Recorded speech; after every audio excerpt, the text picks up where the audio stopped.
the Better Business Podcast. My name is Alexei and I'm your host. Today is our episode number 7. And in this episode, I wanted to touch on a couple of really important things. Well, first of all, I want to talk about mental health. And secondly, I do want to sort of relate a little bit more to the businesses that I actually run, because a lot of you probably don't know what I actually do. So mental health. Now, this is a huge topic, and I'm sure there's a ton of content on this. I do follow quite a number of people whom I'll reference in this podcast a little later, but I do find that running a business can be really stressful and quite demanding sometimes, and mental health does get affected quite a fair bit, in a sense that people feel lonely, they feel lack of support, they feel depressed, they feel all sorts of things, and there's not a lot of things that other people can actually do to help them, because it feels like business owners are participating in a game that a lot of people can't really relate to.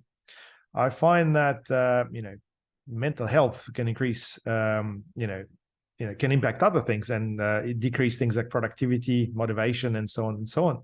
I think overall, when it comes to mental health, you really need to understand how to balance out your personal life, your work, your goals and objectives, and be realistic and be true to yourself as to what it is that you're actually doing and how you are looking after yourself from that sense. Personally, the best thing I found with regards to mental health is just the ability to stop. If you can stop for one moment, close your eyes, and just try not to think, just try to give yourself a little bit of a breather and try to understand exactly where you are in space, where you are in time, and what it is that you're actually wanting to achieve out of all this. You may find that this moment of stopping, if you like, this moment of clarity, which is what I like to call it, will give you just a bit of an idea as to where you are. Because I think overall, a lot of people forget that the whole business is a journey, right? You're starting somewhere, you're going somewhere, but then in the process somewhere, you just get too carried away by various activities, and you're just too worried about things getting done and getting people to do things, and then getting things right and getting the right outcome. And then along the way, you really want to make sure that everybody's happy. And if they're not happy, you're trying to obviously rectify and fine tune the situation and the process and so on and so on. So it's really just one of those really never ending processes where oftentimes it doesn't quite take you where it is that you're actually wanting to go in the first place. So, goal setting. Have you set your goals? Are you sticking to those goals?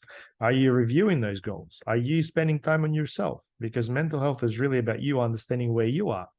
And, sometimes people think, I'm getting anxious and things are out of control because I'm getting a panic attack or something like that.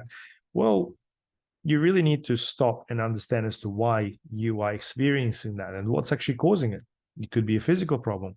It could be a problem with things like relationships, or maybe your relationship with money that could be affecting the whole thing. Or potentially there could be something like a lack of, belief system behind what it is that you're doing. Overall, I've come across this concept called the 4Fs in the past, which really sort of helped me in relation to the mental health and the whole mindset side of things. Now, the 4Fs are family, faith, fitness, and finance. Family, obviously, being people close to you, people that are surrounding you and supporting you along the way, not necessarily the blood family. It could be your friends, it could be your colleagues. Your fitness is really to do with your overall well-being, your health, your exercise, and so on. Diet, like you really need to understand what it is that you need to be doing in order to maintain that. Now, your finance is basically how well you're doing in terms of spending, saving, investing, and so on. And you just need to be mindful of what the actual processes need to be. And everyone's obviously got this different. Now, the fun one is faith. And the faith is one of those things that's very different for everybody. And I find that having some sort of rules or some sort of principles that you're following really helps, because at the end of the day, like, what makes you wake up in the morning? Why are you doing things a certain way? If you've been raised, let's say, a Christian, for example, you've got some beliefs that are structured for you in a certain way, and there's a great explanation for those. Really makes those things easier. At least I hope so.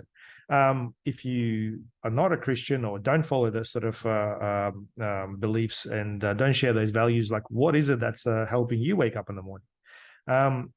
If you look at things like personal development, it's interesting to see that that as a concept can potentially give you the right direction and justify certain things for you. Maybe you believe in things like law of attraction, or that if you do something, something comes back to you as well. Butterfly effect, whatever that is. So all I'm saying, it's got to be important. And overall, if you're able to rate yourself in those areas of your life on a score out of 10, and then ask yourself, what can I do to make that a 10?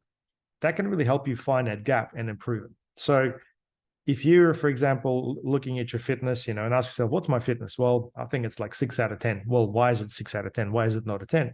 Well, maybe my diet hasn't been the best. Maybe I'm not sleeping that great. Maybe I haven't exercised for a while, or a combination of those things. And you know straight away as to what you can do. So just like that, you can obviously assess other areas, and that can really help you with your mindset, and most importantly, your mental health. At least I believe that at least you'll be able to start the conversation with yourself. But in order to do that, you need to first of all stop. So this is probably not your typical type of advice, but yeah, see if you guys can stop for a moment just to sort of understand where you are in your journey. Now, mental health is huge. I'm sure you guys are, either exploring this or doing something about it. If you're not, well, you definitely need to be, because things won't sort themselves out. I follow Rob Dial, who runs a podcast called The Mindset Mentor. A few of my friends are, and it's quite trendy on various podcast channels. I definitely recommend you checking out his, the topics that he covers, the way he addresses the whole mental health side of things. And I think the whole mindset thing is really quite a broad topic, and there's many ways to look at it. While I'm looking at it from a business perspective, many of you may look at it from a completely different standpoint altogether. Bottom line is that I think you really need to make it a priority, and you need to make sure that, whether it's business or family, whatever the focus is, you're not compromising or not doing things at the expense of your mental health. So that's that. Now, why am I talking about all this? Well, I'm a business owner, and I've had quite an interesting journey in relation to my business, and I guess mental health has sort of popped up as a topic quite a number of times. In fact, it's been one of those things that I've been sort of exposed to throughout my journey through various coaches and mentors, where they talk about mindset and mental health, and you sort of don't look at it like that for a while. And then as you get older, as you get more things on your plate, as you get busier, you start to realize that it sort of kicks in. I guess my journey started professionally in 2004, when I started working for a friend of mine, building websites. I was finishing my degree in IT, where I was majoring in ecom, and my friend approached me, who basically was doing a few different ventures, as I like to look at it, like things that other people weren't doing. At the time, he was looking into direct marketing and building ebook websites, which is not really a trendy topic altogether. It was a bit of a niche thing. So he's actually engaged me to build some websites for him. And we started working on that, and that worked out really, really well. Him and his wife have become very successful in that field. And then from there, took the concept to like selling a business in the box type of scenario, where the whole concept became a membership site and an ongoing seminar type of venture, where people would come and learn about this concept and make money online. I thought it was a great concept, and I was a part of that up until about 2009, when I started on my own as Easy Up Solutions, which is my digital marketing agency. And I actually started a little bit early. I started in 2007, and probably some of you can relate that you sort of start a business by starting to do a couple of freelance things here and there in the space that you specialize in already. I mean, whether you're in IT or something else, you may find like, hey, I've got a little bit of time on Saturday, or I've got a little bit of free time to take on a client or someone who basically needs something done that doesn't quite fit into what my job does right now. And actually, my boss at the time, Andrew, he approached me and said, hey, look, there's a couple of websites that people need done. Do you want to work with them? There you go. And he actually encouraged me to do that, which was huge. And that was a big takeaway for me. Like, a lot of the time, you really don't think that people that you'd be working for would be encouraging you to do your own business and run your own stuff. You'd be thinking like, they really wouldn't want me to do so. But at the end of the day, people really are interested in seeing you succeed. That's what I've learned. And you'd be surprised the sort of things that you could come across just by exploring various, business related opportunities. Anyway, I started building websites on the side, and then that came into a full, website development business, which I called Your Easy Web Solutions. Now, the name doesn't quite relate to what we do right now. Our agency is now 15 years old, and I've got locations in Brisbane, Gold Coast, and Melbourne. And we service all sorts of customers, but we do specialize in niche specific marketing, mainly service-based, so dentists, tradies, lawyers, and so on. And we also look after some e-com businesses as well. So that's pretty much the journey of Your Easy Web Solutions. Obviously, we had quite a few ups and downs. And look, if you guys want to know anything specific, please comment within this podcast. And I'd be more than happy to answer your question. But the business has changed quite a fair bit. And as you can imagine, the whole digital marketing game changed quite a fair bit as well. Back in 2004, when I started, Facebook didn't exist. TikToks and Instagram obviously didn't exist. And the whole digital space was very much in its infancy. So it's been an interesting journey. And obviously we've got quite a few learnings to share. Anyway, I just wanted to give you some ideas as to, what my business is all about, what mental health is all about to me.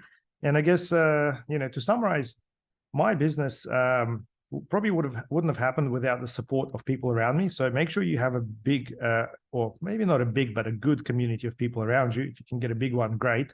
But, that whole family aspect of the 4Fs has really helped me shape the business in the way it's going right now. And I follow the concept of getting the right people on the team and making sure that people can work with one another.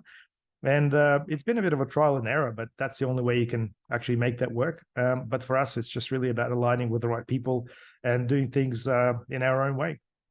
So, guys, I hope you enjoyed this podcast. I hope you learned something new about me. I've obviously got other businesses, and if you're interested, I can cover those in other episodes. But if you enjoy this content, don't forget to subscribe to our channel, share it, whichever platform you're on, hit that subscribe or review button. I mean, we'd be happy to get some reviews from you. That's obviously the cherry on top. But have a great day, and we'll chat soon.